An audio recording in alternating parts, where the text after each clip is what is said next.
Hello, everybody. So I was going to play around with some products tonight and this new stamp set that I've been meaning to use to get some different fall looks. And I thought, you know what, I'll just do it live on camera. I'm just playing. I haven't used this before, and I had an idea of how I want to use it. So we're just going to play around with it and see how it turns out. This stamp is called Color Me Fall, and it is from Fun Stamper's Journey. And in the description of this post, there'll be a link to my shop if you want to go see it. Okay. And I have clear pigment ink, and then I have some pan pastels. I really like the look of clear pigment ink and pan pastels, and I'll show you what happens. It's kind of a really cool magical thing that happens here when you do it. So clear pigment ink is normally used for heat embossing. You'd put the embossing powder on top of this because it's really sticky and it stays wet for a while. And then you would stamp it with the clear pigment ink, put the embossing powder on top, and one of my lights wasn't on. And then you would heat it with a heat gun. And I'm going to do this differently since this is a big area stamp. I'm not going to put it on a block. I'm going to set it right there. I'm going to put my paper on top, and then I'm going to rub it down. I just think with these stamps that are a big area like this is sometimes the easiest way to do it. And we're just going to do one corner, but you could absolutely repeat this. Okay, let's see if I got all that down. Looks good. Okay, now I'm going to I want to use some fall colors. So this is the Mother Nature. No, this is the Rich Sorbet. Sorry, I'm giving you the wrong name. This is the Rich Sorbet collection. And the pan pastels are on sale at 20% off until the end of the month. So you got a few more days. Let's see, what should I use?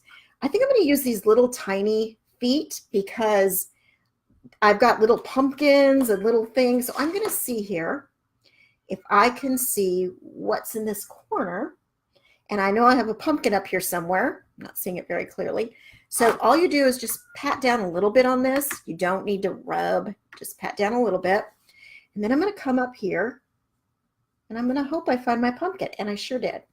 So you see what happens when you go over this with the pan pastels? You see your image pops up. It's just a very cool look. And then I think I'm going to use some more of this down in this corner. There's another pumpkin.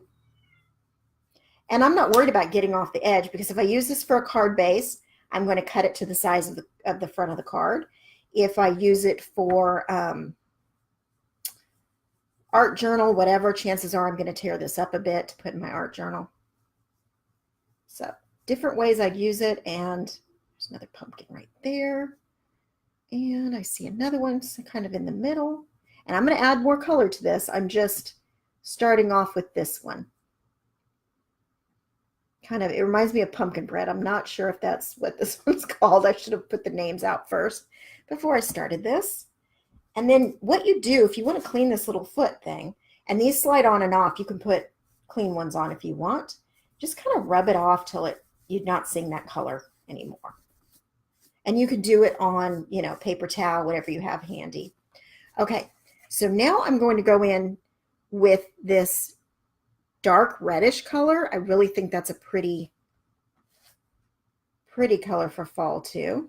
And I'm going to kind of blend it right in with what I've already done. You could see it starts to look really cool when you blend it too. I really like this color. You can add more, add less, whatever makes you happy, whatever look you're going for.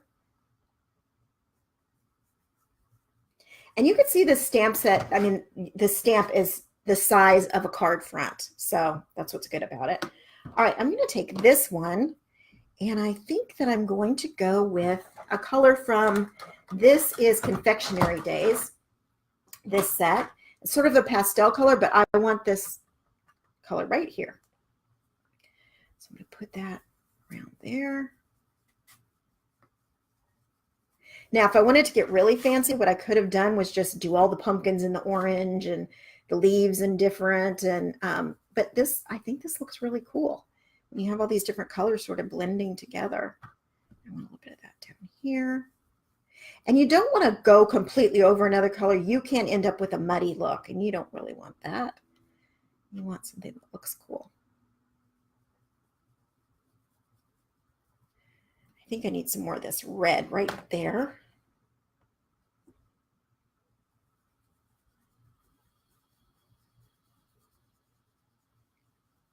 That looks cool.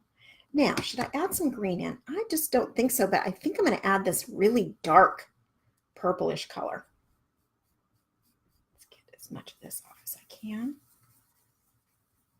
And you can, you know, Amazon sells these replacement feet, but when you order a set of these, you get some little feet, you get this little tool, you're going to get a piece like this, a bigger, you get a few different things to use these with. And let's use this one. We'll use this one right here to do the dark. And I don't know how that's going to look with the red, but I'm hoping it looks really good. I'm hoping it looks like fall. I think that's pretty cool. Go up here a little bit.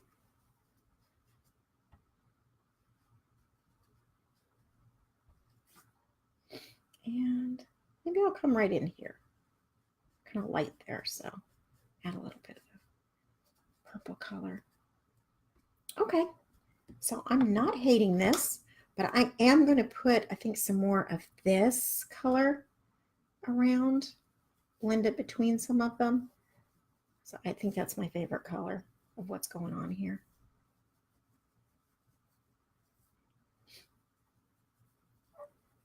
I really like the way that turned out. But of course, when you do it, do whatever colors you want, pick the colors you like. And I think I'm going to do some more of this pumpkin bread color around too, because I've kind of lost some of it. And that's the great thing about pan pastels, is you can kind of go back over, darker over something. Maybe just over the pumpkins a little bit. That looks cute. So you can really play around with this, with blending and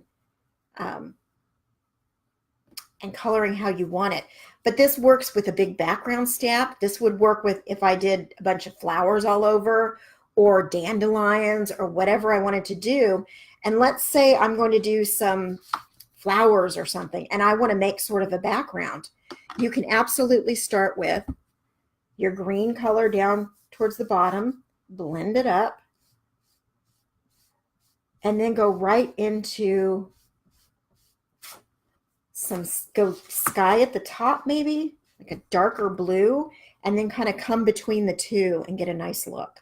So let's see here. Let's get something off this. Okay. Let's take this darker blue at the top and just kind of start it down. And just keep going with blending colors all the way down this page, however you want them to look. You could even do kind of a sunset look by using the yellows and oranges. And so let's see what I get if I do this. And it doesn't have to be real. I mean, you're just kind of doing the feeling of what a sunset is. You're not doing exactly a sunset or anything like that. So let's see. Let's take this one and go up. And you could see, you can work your colors up, pick whichever colors you want. Maybe I wanted a little bit of that one, and work it all into your sky and come up. So sunrise, sunset, something's going on here. And then what you do is you can take a stamp and stamp right on top of it with black ink, whatever kind of ink you want. So let's say you've got your little flowers that you want to do, just do them down here on top. So you can ink on top of pan pastels. You can ink first with clear pigment ink and do a little coloring on top of those. You can even stamp a color down with a stamp and then go in with the pigment inks and kind of fill in and highlight some areas on your stamped image. There are a lot of things, and maybe I'll go into those some other day. But for now, I just wanted to play around with this new stamp with my pan pastels and see how you like it. Thanks so much for watching, everybody, and I'll be back on Saturday for another live video. Thanks, Taisha, Uncle Chuck, Shane. I really appreciate you watching my video.